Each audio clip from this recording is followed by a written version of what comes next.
tugananirwa gahunda zishoboye nkora mu ishyirahamwe rihingura ibinyobwa Bralirwa abanyereza imigenderanire ya Bralirwa n'izindi nzego. Mbanze mbashimire ko mwitabye ubutumire twabahaye bujanye n'iki gikorwa c'uno munsi.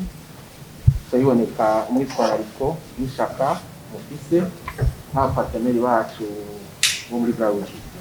Hama nagomba nsabe niho muri mwebwe afashe gatoya asomere icyandiko cyanditse hari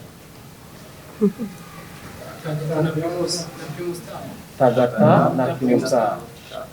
Isigure yuko nk'uko mwabibonye ku butumire twabarondikiye barakoresheje ko ari point of presse ijyanye na Tagata na Primustar.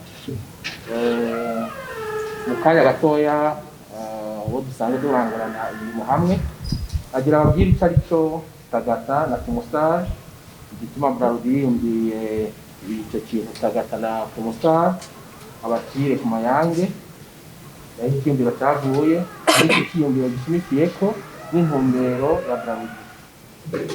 Ku bijyanye n'ibibazo byo gutahura gusumba, dusabe ko ibi bibazo bifatiye kuri Tagata na Primustar gusa kangira ngo murabimenyereye, ndiko ndabwira abasanzwe baza baraciye mu batizo wacu.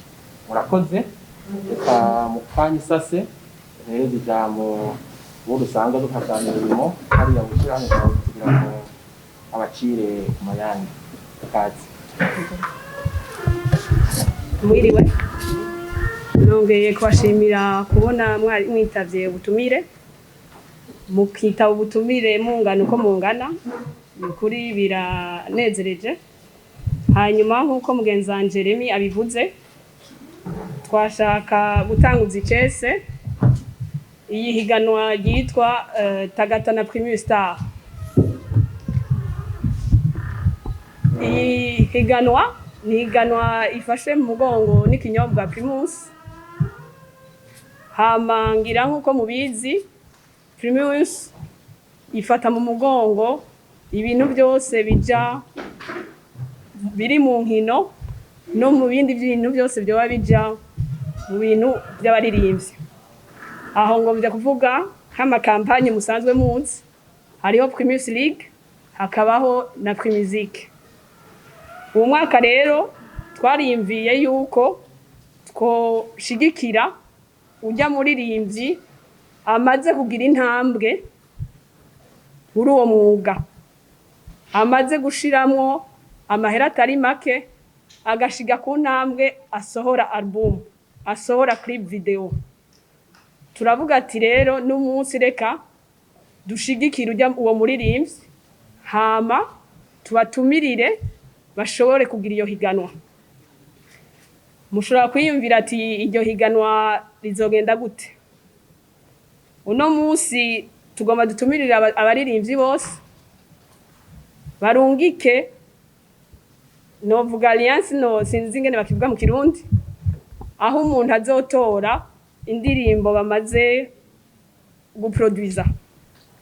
Tuzoba dufise un membre du jury bazoshobora gukuramwo 10 ba mbere. Abo 10 ba mbere nkuko tubivuze bazoba batowe n'iyo jury. Hama muri abo 10 tuzoca tuba berekana aho abene gihugu bazoshobora kubatora.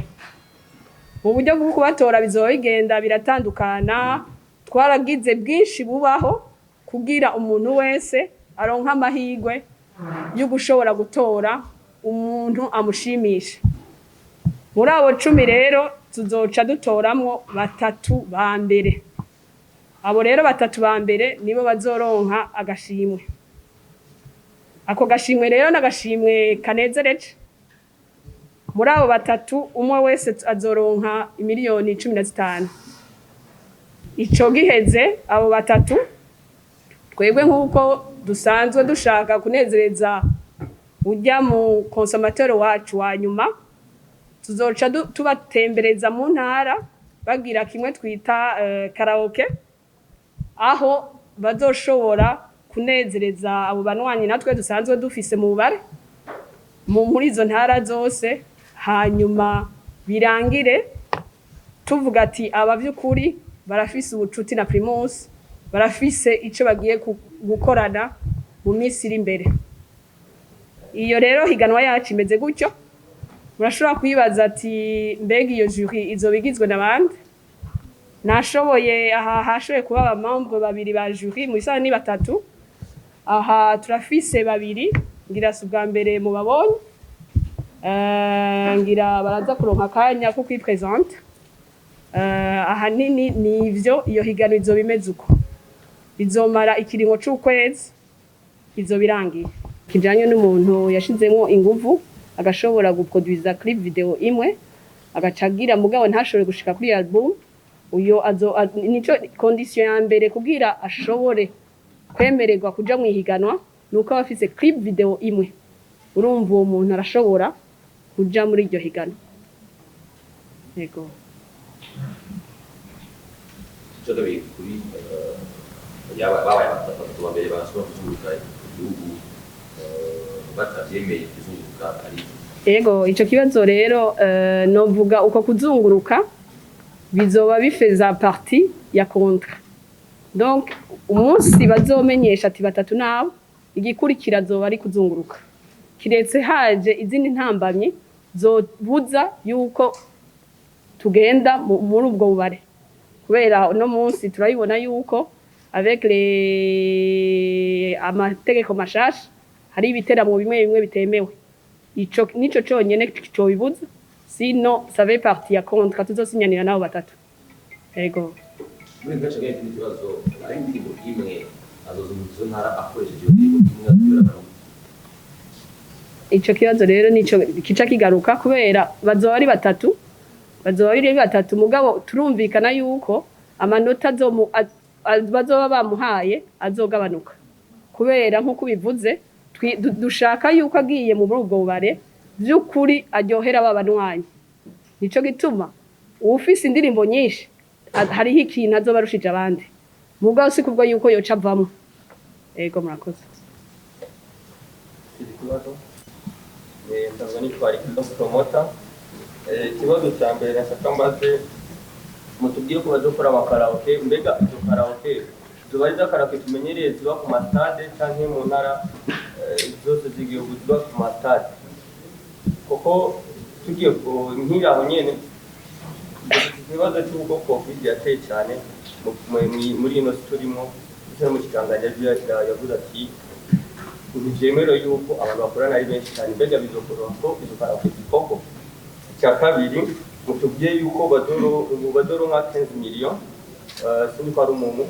Ego mu bisanzwe ari nka competition, sinzi impamvu mwashoboye gutegura yuko bose badoro nka 15 million mu gihe hari ibigango. Murakoze ibibazo bya Jervis. Numvise cyambere sinzi ko mushobora gusubira. Ça fait 20 ans que vous avez muziki. Oui, ça fait une kingahe kuri sakura. Encore plus kuri centre Jean Kamenge. Hajya tuvuza do hari ryari. Les années 96, 97. Non, même avant. Fin 90 début 2000. Ah OK. Mugabo avant. Umva kaci myaka myinshi. Je maze imyaka 18 kwiraji. Maze 17 ans nkorana n'abartiste. Narakoranye na Brabudi, uretse muziki. Bikana ragize na Ifan. Imeze muzika makaraoke za 2007, 8. Arani mu makaraoke. Ama mariage ndayamamo. Muziki yarampaye 3 fois kuba bahita gute MC. Hama umwaka w'itse mu 2019 nabaye donc nibira ko bikwiye. Uretse n'ivyo hariho n'andi ma compétence asanzwe ivy'ama formation muri en général la culture bitegurwa na ministère ya culture n'ibindi biva hanze twagizemo byinshi. Bon ntitwovyinjiramo ngo turavyibuka ngo tubivuge gutya ngo bishoboke, mugabo nimvira yuko abatwizigiye peut-être nituzobamara amazi.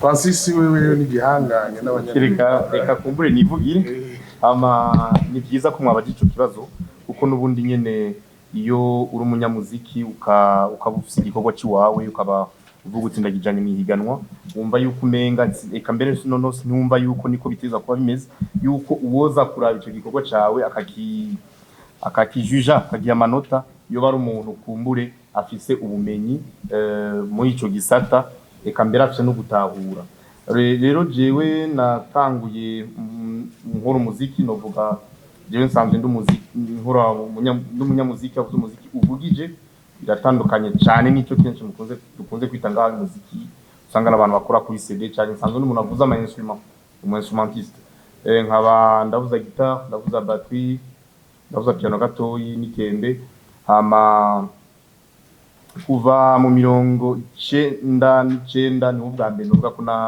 nashoboye gukora indirimbo ari kuri Centre Jeune papa ndaja mu mugwi uvuza witwa Happy World hanyuma ntangura kuvuzanya cyane kuri batterie ndi kumwe n'uwitwa nyakwigendera Budi Magloire Bigigwe turavuze umwanya utari mu ketoyi mu 2010 ndakora na indirimbo n'uwitwa Gaël Faye indirimbo yitwa Petit Pays kaba ejo bundi iyo ndirimbo barakoze igitabo bijanye reka mbe nisere mirasohoka kuri iyo ndirimbo ama mu 2011 ndashobora kandi mu ndirimbo yiwanje yitwa Mawenda giye ndaba nomine pour an award muri East Africa Music Awards sinashobora malheureusement kwitsindira yatsindiye undi muri imbyikazi muri kategori narimo hama narashoboye kandi no kubijanye ibyo bita abanyarwanda ngo mahugurwa formation ndashobora kugira formation kuri gestion et manageriale des entreprises culturelles ndashobora kandi no mu byigwa by'uwanje bisanzwe ndashobora